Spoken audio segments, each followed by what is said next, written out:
Video, and today we're going to be doing a build guide on an ultralight 5-inch quad, which will hopefully be somewhere around 170 grams dry.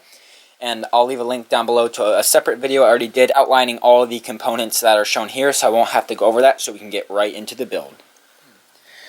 Alright, so first up we're just going to start by getting our motors mounted to this little frame here. The motors do come with a little baggie of screws here. And note that it does include, if I can get them to show, a shorter and a longer length screw here. So since these arms that I'm working with are 3 millimeters, I think, yeah, I'm going to be wanting to use the shorter length of screw there, because the other ones I think is about 2 millimeters longer. So depending on what arms you have, if you have 4 millimeter arms, you might need to use the long ones here. So these screws themselves are a 1.5 millimeter hex driver, is the size they use.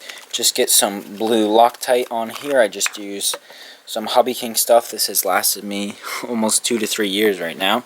So just a little drop on there.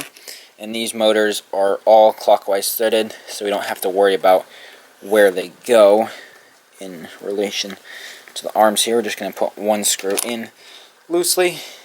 Right, and since we are going for a super ultralight build, I am only going to use 2 screws here, but I have Loctite, so I should be perfectly fine. So make sure the motor's in the middle, and then tighten that up with the Loctite.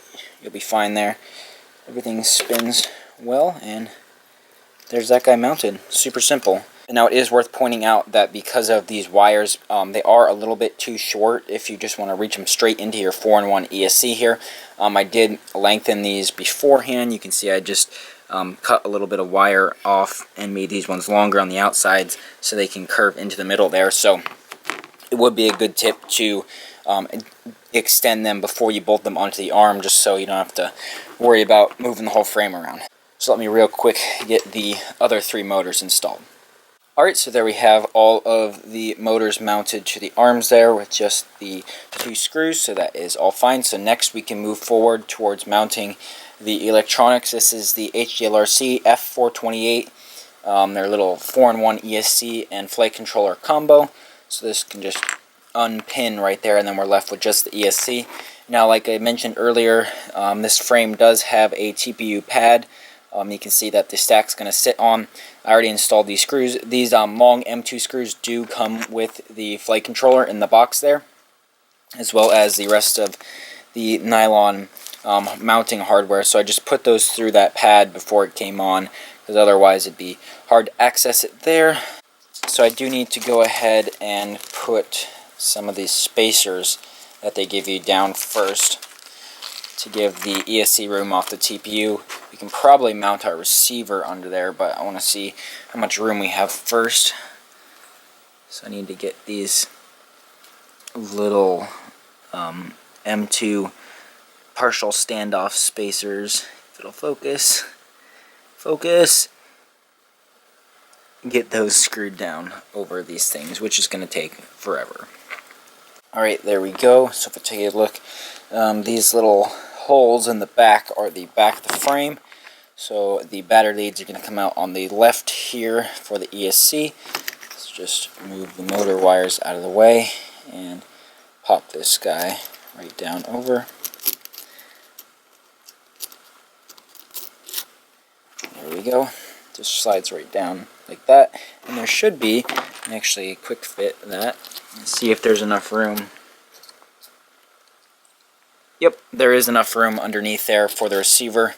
If we put the plug, this big white plug that it has, you can sort of sink it down in this hole through the TPU pad. So that'll be nice to put that guy under there.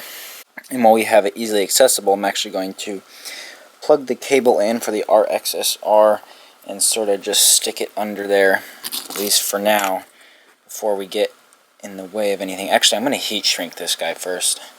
And it would be a good idea to hook this up to sort of like a dummy test setup to get this bound before you get in there, especially once you heat shrink it, because this little tiny bind button is really tiny. So it's going to be quite hard to get in there. It's just this little gold thing on the end there. So actually, let me take a minute and get this bound to my radio. I just have an old flight controller hooked up to power 5 volts to the receiver. Just have it real quick soldered to the main input leads and just 5 volt out to the little receiver there. If we plug in a battery, see we are getting power on the receiver with the lights, so that's all good. So we can proceed with the binding. So I can just enter bind on my transmitter.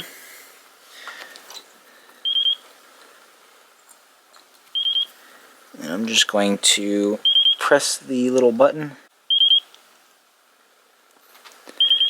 There we go. Hopefully you can see it. I got the little green LED there. So we are all bound. So we can let that go. Exit bind mode. Replug.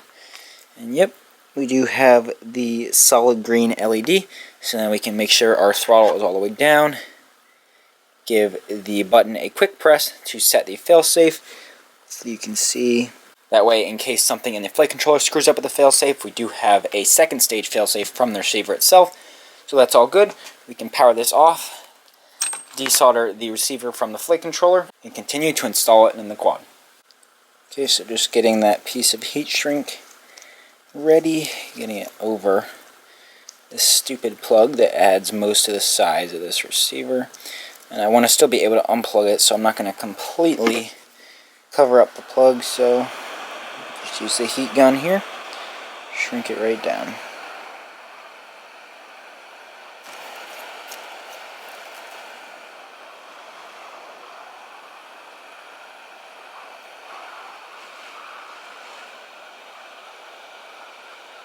There we go. And then you can just sort of pinch off the ends to help close it up a little bit. And there we go, receiver all ready to go. So we can go ahead, and if the back is on the right here, I'm just going to sort of push or put the antennas out the back. That's the way I'm going to run them. And then I'm going to grab our 4-in-1 ESC and slide this guy back down over the standoffs. And then I'm going to put the other nuts down there. And since this doesn't fit perfectly, there is a little bit of a pressure push down on the receiver there. However, that's fine. I'm not securing it with anything besides this pressure, and it's not going to short on the ESC by any chance, since we just heat shrunk it. So I'm just going to put these little spacers on, which will then also hold the flight controller, but for right now they're just to keep the ESC down for soldering, as well as keeping the receiver in place. Okay, there we go, there's that, so we can just get that out of the way, the cables for right now. And I did remove the S-Bus in wire from the R-XSR, since I'm not going to be running a slave receiver for here. So just have our 5 volt ground S-Bus and our smart port telemetry wire, which I'll be hooking up there to the flight controller. So now we can begin wiring up the motors to the 4-in-1 ESC here. So let's just start off by getting this guy all tinned. So I'm just going to do the main battery pads first, get a little bit of heat on there, and add some solder. You want to be careful that you don't hit those nylon standoffs and melt those. And we can do the ESC pads here.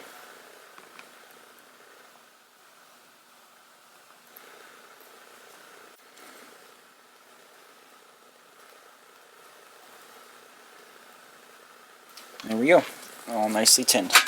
So then of course we can begin connecting our motor wires here.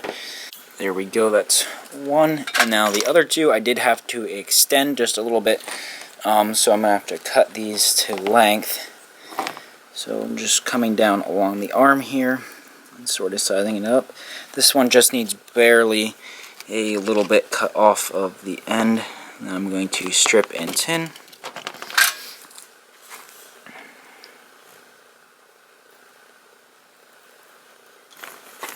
Right there, and then I'm going to come around the other side of the standoff.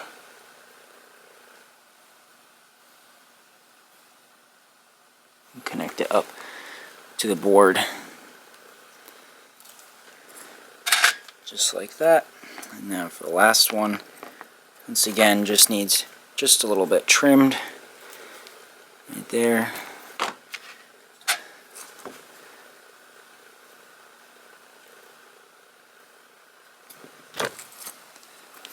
can connect last motor wire. Alright, there we go. One motor is hooked up to the ESC, and then I'll use a zip tie to hold these wires neatly down the arm. Let me do the other three, and then we'll continue with the build. Right, there we go. I have all of the motors hooked up to the 4-in-1 ESC there, and you can see I just did a little bit of electrical tape on the arms to keep them in place. I think that looks pretty sleek there. Instead of zip ties for this small of a frame, they wouldn't really be able to wrap around it too well. I just sort of wound up the receiver wires real quick just to keep them out of the way. So next I'm going to work on installing the main battery lead, which is coming off of here. I'm going to be using an XT60 for that. I don't think an XT30 is going to be able to provide enough power for this. And I am going to be using 16 gauge wire. I would like to use 18 gauge, but I don't have any. And then we also need to figure out somewhere to put this 1000 microfarad 35 volt capacitor that they give us. I'm thinking of putting little silicone wires on here and wiring those wires through there and then out to the back right here, and then heat shrinking it to this post right there. That would actually fit quite well once I cut these stiff legs off, and I could run soft wires out right to the battery lead. You can see this would heat shrink around that post just fine. And then in terms of prop clearance, it would just have to be in the middle in between them, but that should be alright. But I'm not going to worry about that just yet, because I'm going to work on the XT60 lead first. Alright, so this is the front of the quad here, and here are the battery pads, so I'm probably going to want the pads to come out slightly angled towards the back, and then I'll probably zip tie them to this arm right here. So I'm probably going to not need too much. I might go over it actually. Probably not going to need too much wire here, but I'll go a little bit longer than expected just because. So this side is the negative right here. So just cutting a little bit more than I actually need just to be safe. And then we can do the positive one, so that's going to be just a little bit longer. And yes, I'm doing them both in black because I like to live on the edge. Alright, probably just right about there. Yeah.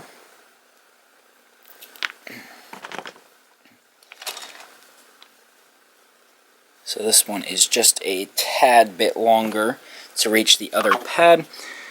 So I'm going to do the XT60 side first. So I'm just stripping, obviously, the insulation off. And then we can get this tinned. Let's see, the longer one is the positive, so I'll do that side first.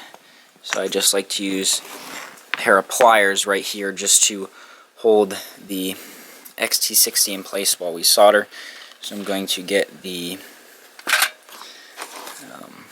wire tinned up first here. And I did turn my iron up to about 360 degrees. This still is 16 gauge wire, so it's still pretty thin, but you're going to need a little bit more heat. There we go, that tinned up really, really nice there. And then we can just do the cup on the XT60. Just have to try and get it to flow inside. You can pretty much just stick your iron inside there, and it will all flow together. Need a little bit more. There we go. Now we can take our wire, and it's really simple. Just heat up everything together and make sure you get a real nice flow. That's gorgeous right there. And then hold it for a second, let it cool, and you are fine. And then make sure you let this cool for a minute or two before you put any heat shrink on, because this will stay hot for a while, so you don't want it to shrink as it slides up. So let me do the other one. I'll heat shrink it, and then we can start installing it on the quad. Okay, there we have the XT60 pigtail all finished with some heat shrink. Looks very nice and clean. So let's get it soldered onto the board here. Let's see, so the positive is on the left. I'm going to do the negative first. The closer pad, I'm going to angle them this way, so there will be less stress on them, hopefully. There's the negative. You can do the same for the positive here. And once again, I do have my iron up hotter to help, since these are a little bit bigger pads. Wow, that's hot. Gotta use pliers to hold this one here. Tiny little tail on it there. Clean that right off. So that is the XT60 installation. Kind of just give it a little bend there, and then I'll be able to zip tie this to the arm, something like that. Kind of out in the way. Don't really like the way that looks. I don't like having battery pads on the side like this. I much prefer them coming out the back. But that's just the way this board is, so we're going to have to deal with it. And then this will be able to stick here to go to our battery on the bottom when we need it. So that should be done for now. So next, might as well get this capacitor out of the way. So there actually is two other small pads right over here that are VBAT that I'm going to solder little wires to and run the cap out like I explained and heat shrink it to this standoff there. So I don't have to piggyback on the main input leads there. So I'm actually going to do most of that off camera because it's just going to be real small fiddly stuff. Okay, here we are back, and I have the capacitor installed just like that. Hopefully you can tell.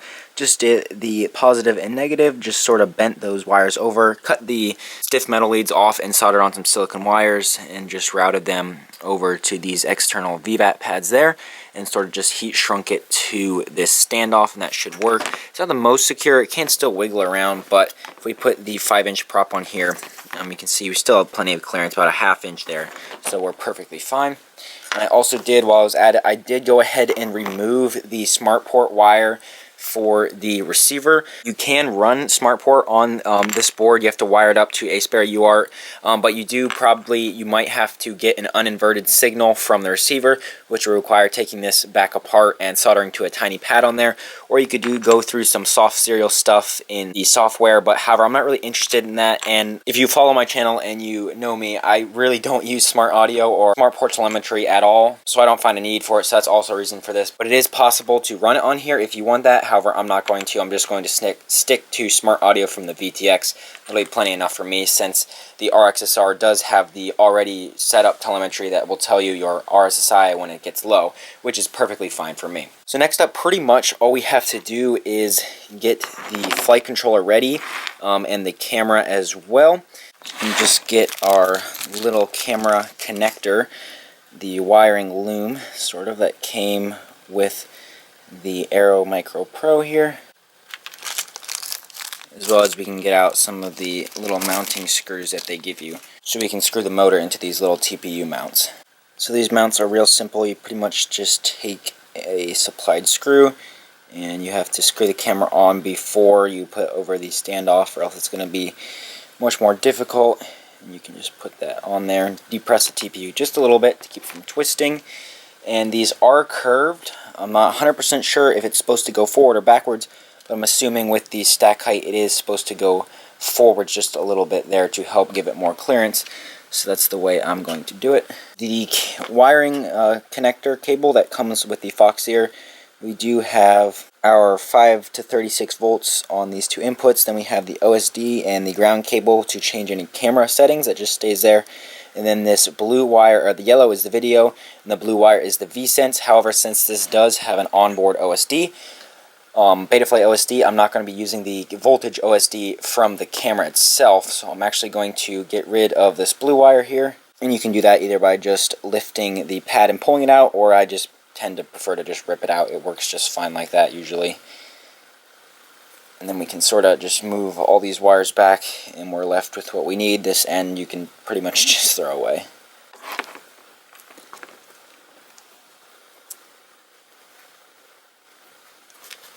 Okay, so there we go. I just slid the camera on real quick. And now these are like M2 nylon standoffs. These mounts are made for, I think, M3 aluminum standoffs, so it's a little bit loose on there. So it kind of can slide around. And it was a little bit of a tighter fit to get in there, but you can kind of squish everything around, and it's held in there decently enough by friction that I think it'll be just fine. And then that still gives just a little bit of clearance for the connector to clear from the flight controller there. And I'm not sure if I mentioned it or not, but I actually did accidentally put the ESC on backwards. So the flight controller has to run in this direction with the arrow pointing backwards to have the pins line up correctly. However, that will actually be an advantage for us here with the camera wires, because they would normally just solder on right here, and that's right behind the camera connector, so they're not going to have any room for that. However, now the flight controller, since it's going to be backwards, the wires can connect into the camera here and sort of run underneath the board and up around to the pads on the flight controller, which will be much neater. So what we're looking at here for the flight controller in terms of the camera and VTX connections is pretty much down here on the bottom. We have the cam and the VTX. Those are both the video in and video out there. Then we have 5 volts in ground, and I believe the VTX gets full voltage, but the camera gets 5 volts here. Then over on this side we have our S-Bus 5 volt ground pads, as well as 3.3 volts DSMX and PPM if you're using a Spectrum or a different receiver there. And then on the back for the smart audio, we're actually going to wire that to TX3, this little pad right there. But other than that, the connections for this guy are going to be really simple. And it's a lot of small wiring, so I'll probably film a little bit of it, but I'll mostly just give an up close afterwards when I'm done to show you where I wired things, because hopefully that'll be easier and give you a better idea of where all the wires go than actually me trying to show you while I'm doing it, because I'll probably make a few mistakes, which I usually do, and I have to go correct them. So let me do that. Alright, so there I have everything all wired up in the stack, so let me just real quick take it apart to show you what I did here. So for the VTX, I cut the wires a little bit short, but pretty much here we just have it. I wired them through the bottom here. So this green wire goes to that TX3 pad that I mentioned on the underside of the flight controller, so make sure you put that on first. Otherwise it'll be a little bit of pain to get that on there. But that just goes to the OSD RX pad. Then we have the red and black wire here, which is our VBAT voltage and our ground to power the VTX. And then the yellow is the video all the way on the top. And that just goes over to the pads on the flight controller there. So you have your voltage, your video, and then your ground. Everything is all labeled. And here we have the camera connections. Once again, just 5 volts ground and video. And that just loops around underneath the flight controller and comes up to the camera.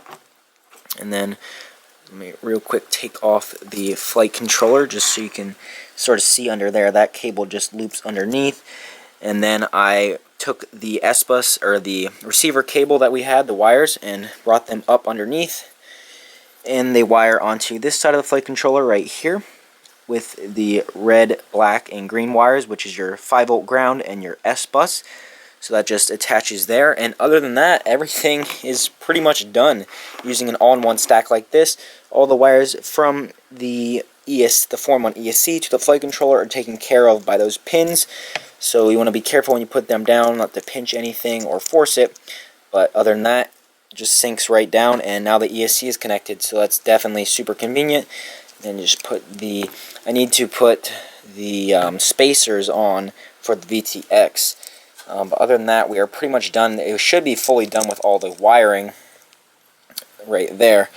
But I still do need to put zip ties on the arms to route the antennas that way. Since the antenna tubes that I have don't fit here through these, I'm just going to run them along the arms like I normally do. But I'm going to do that off camera as well, because that's super boring and my camera battery is almost dead.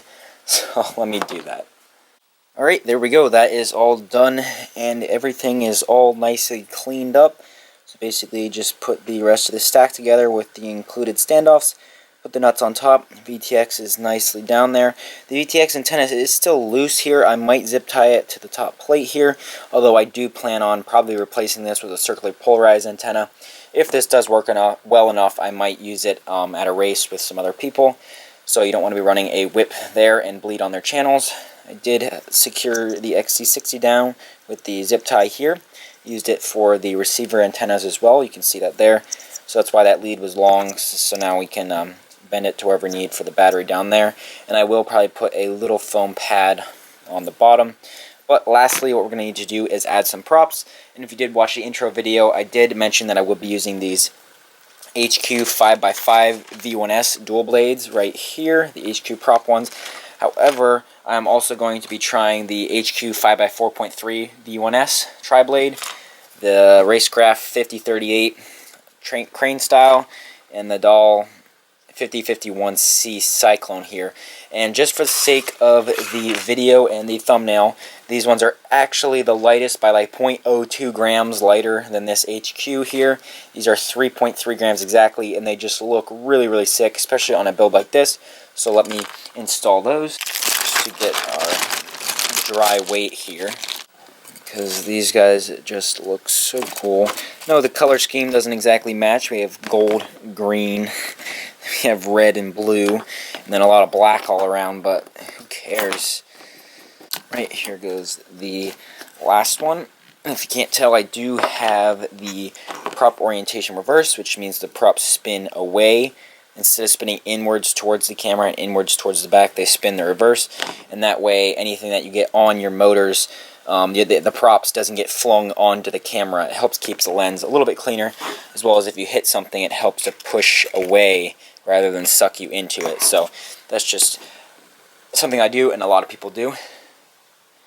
So now finally we can come down to the weight of this guy. So I'm going to guess it. I have not weighed this here. It is pretty light, obviously, all around, very, very light stuff. However, it's not the lightest components that I've seen people use, and I've seen some really, really light, probably 150 gram builds. So with the stuff I'm using, I'm probably going to say 171 grams. Let's put it on there. 153, wow.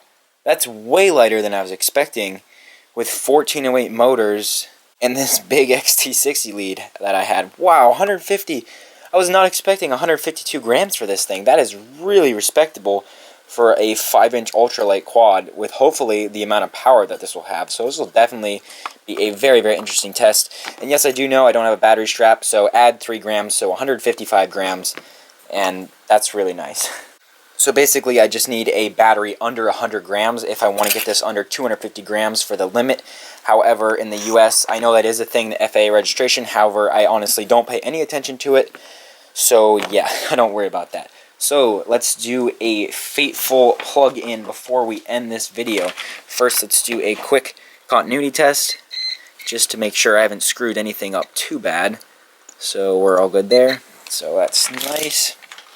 Here we can get a battery, plug this little guy in. There we go. Everything is all lit up. We got the correct motor tones. VTX is on. Flight controller's on. Can't see the receiver because it's heat shrunk, but hopefully the receiver's on. Yes, it didn't smoke. By the way, I do have a smoke stopper. I just completely forgot that I had it when I plugged that in. So yeah, there we go. That's the end of the video of the sort of build overview tutorial. I know pretty much always when I do these build videos, I start out showing almost all, if not all, of the soldering, and then towards the end I kind of just show you what I did. It just makes it easier, especially on something this small, this little electronics. Hopefully you don't find that annoying and I explained everything well, but that's just kind of how it always ends up happening. So there'll be links down below to all of the components for this build if you're interested, as well as I'll leave a link to my introduction video where I explained the parts more and sort of my expectations for them. But I'm actually really excited to check this out for some line of sight flying. I'm not expecting it to be very good for racing. I don't know, I'm just not really sure what to expect, but hopefully it'll be extremely responsive, which will be good, and this could be a nice line of sight flyer for me. I know a lot of you guys like my line of sight, so that'd be really nice to have sort of a more line of sight orientated build like this to sort of practice harder moves on. One thing quick that I do notice though on the motors, that these nuts, the thread isn't getting into the nylock, so you're gonna have to use low profile nuts if you want to use props that have the large standard hub there. Just a real quick note about the motors. So yeah, that was the end of the video. Once again, links down below if you're interested in the parts of the build here. Please subscribe and see you in the next video. Bye.